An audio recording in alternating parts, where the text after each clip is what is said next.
Good morning, everybody. So I want to make this quick video for you guys about account optimization. Now, this is really important because as people are looking you up on Instagram, they're going to be scanning through your profile to determine, one, if they want to follow you, and two, if you're somebody that they want to do business with. So there's a couple of things that you want to be mindful of, right?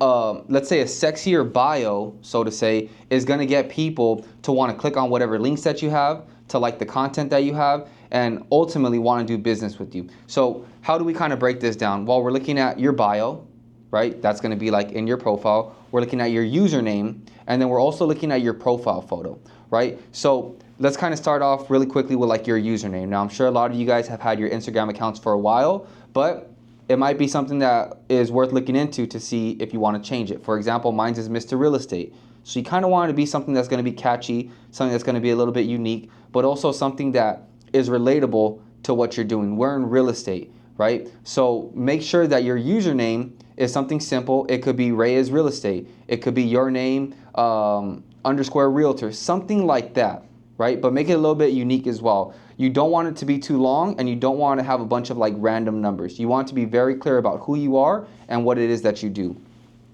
Another thing is that underneath your username on your bio, you actually have your name. Now, the important thing about Instagram is that it runs like a search engine optimization now, meaning that you want to have keywords in your name, in your username, and in your bio that make you searchable when people are looking for something real estate related, right? So, for example, in your name, you could put your name, real estate, your name, #1 realtor, your name, something related to what it is that you do and what you offer, right? So the next step, and I'm going to break all this stuff down for you guys. I just want to do a quick overview, but I'm going to put this in a text underneath the video so you guys can use it as a reference and optimize your bio. So the third part is when you're talking about your bio, you don't want to make it too much about who you are and not enough about what you do. And on the flip side, you don't want to make it too much about what you do and not enough about who you are, right? And you don't want it to be something that doesn't make sense, right?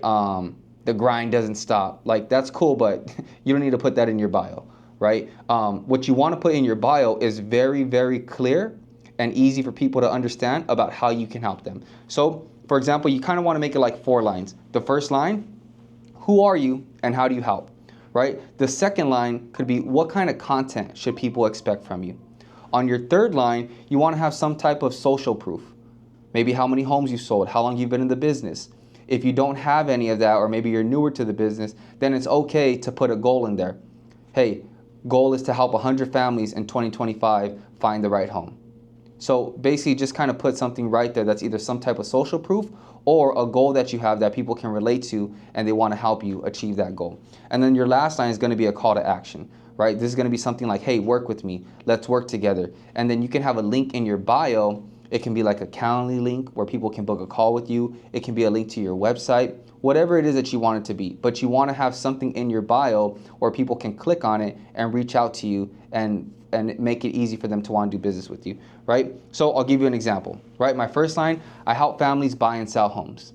My second line, follow me for daily real estate tips. My third line is 10 plus years of experience, my broker's name. That's true for me, right? But you got to see what's true for you. And then my last one, it says, work with me so we can help you find your dream home. Something like that, right? You can even look at my bio and kind of see how I did it and copy it and kind of make it your own. But your account optimization is super important because think about when you go online and whether you're on Google or you're on Yelp, first thing you do is you look at the reviews, then you start to look at the pictures, then you start to determine based off those things whether or not this is an establishment that you want to go to, a restaurant that you want to eat at, a business that you want to take your services to, right? Or use their services. So the last one is going to be your profile pic, right? You want to make sure that your profile pic is very clear. You don't want it to be too blurry. You don't want to be too far away.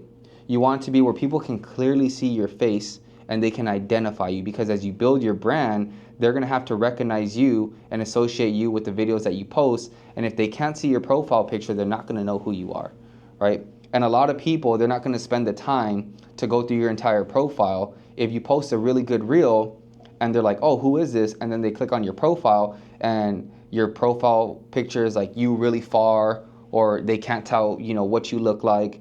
If your bio is talking about something that has nothing to do with real estate, if you have nothing that they can click on to learn more about you, they're just going to go on to the next person, right? So this is why your account bio is so important. And then also you want to make sure that you're on a creator account. The reason why you want to be on a creator account is because sometimes when you're on a personal account, they may have updated it, but when you're on a personal account, you're not able to see your account insights. That's where you can see how many profile visits you have, how many follows, unfollows, the demographics of the people that are following you and watching your videos, right? And then also when you have a creator account, it's going to give you access to all of the music that's available on the platform. Sometimes when you have a business account, it'll limit the amount of trending audios that you can use because the audios are copyrighted. Whereas when you're on a creator account, it gives you access to everything, right? So that's a quick little overview on account optimization. Of course, you're gonna maybe want to take some time to write down some different things. If you guys have questions or if you want to drop down below like some examples of what you guys were thinking. Again, I want to create this community to where we can all help each other and give feedback and help each other grow and ultimately get more business from our social media. So I'm gonna drop down basically like a written kind of overview beneath this video so you guys can look over it on your own time, and then just make sure that you do take the time to make the changes to your bio and to your account so that when people do see your profile, it gives them more of a reason to want to follow you, to want to do business with you, and to ultimately help you help them buy or sell a home in 2025.